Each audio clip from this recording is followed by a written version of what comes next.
வணக்கம். Welcome to our voice of law channel. இன்னைக்கு நம்ம என்ன பார்க்க போறோம் அப்படின்னு பாத்தீங்கன்னா, உங்களுக்கு தெரியுமா கைது செய்யும் போது பின்பற்ற வேண்டிய 11 வழிகாட்டுதல் நெறிமுறைகள். அது என்னன்றத நீங்க நம்ம பார்க்க போறோம் நம்ம சேனல்ல. அதாவது இதுக்கு முன்னாடி ஒரு சின்ன வரலாறு இருக்கு. என்ன அப்படின்னு பாத்தீங்க அப்படின்னா, டி.கே. பாசு அப்படின்றவர் வந்து ஒரு சமூக செயற்பாட்டாளர். மேற்கு வங்கத்துல ஒரு மாநிலத்துல சமூக செயல்கள்லாம் செஞ்சுட்டு வந்தாரு.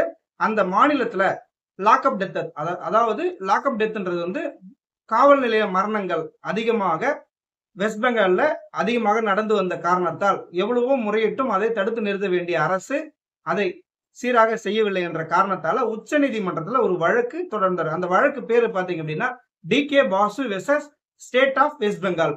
1997 ஒரு வழக்கு தொடுக்கிறார். அந்த வழக்குல காவல்துறை, அதாவது காவல் நிலையங்கள்ல ஏற்படும் மரணங்களை தவிர்ப்பதற்கு அரசு செய்ய வேண்டிய நடைமுறைகள் என்ன அப்படின்னு சொல்லிட்டு ஒரு வழக்கு பதிவு செய்தார். அந்த வழக்கின் தீர்ப்பின் காரணமாக உச்ச நீதிமன்றம் அதாவது கைது செய்யப்படுவதற்கான 11 வழிகாட்டுதல் நெறிமுறைகளை வழங்கியுள்ளது. அந்த வழிகாட்டு நெறிமுறைகள்லாம் என்னன்றத நம்ம இப்ப பார்ப்போம். அதாவது 1, கைது செய்யும் அதிகாரி, அதாவது நம்ம அரெஸ்ட் பண்ண வராரு அப்படின்னு பாத்தீங்க அப்படின்னா அவருடைய பெயர், பதவியோட விவரம் யூனிஃபார்ம்ல இருக்கணும்.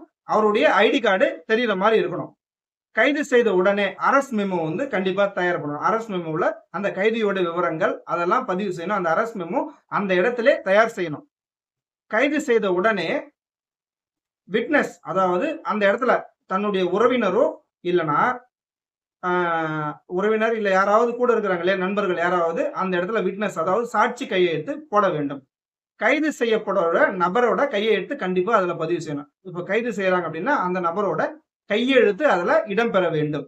மேலும் கைது செய்யப்பட்ட தகவலை, ஒரு கைதி கைது செய்யப்பட்டார் என்ற தகவலை வந்து பாத்தீங்க அப்படின்னா அவர்களுடைய உறவினர்கள் இல்ல நண்பர்கள்கிட்ட உடனே தெரியப்படுத்தணும்.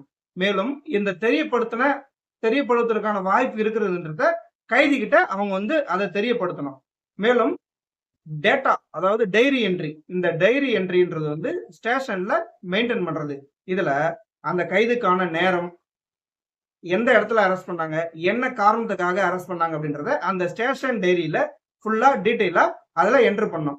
கைது செய்யும் போது, அதாவது அவருடைய உடம்பில் ஏதாவது காயமோ இல்ல அவருக்கு ஏதாவது பிரச்சனை, அதாவது வெட்டுக்கு காயங்கள் இது மாதிரிலாம் இருந்தது அப்படின்னா அதெல்லாம் கண்டிப்பா அந்த இதுல பதிவு செய்ய வேண்டும். மேலும் பாத்தீங்க அப்படின்னா ஒரு கைது செய்த ஒரு கைதிய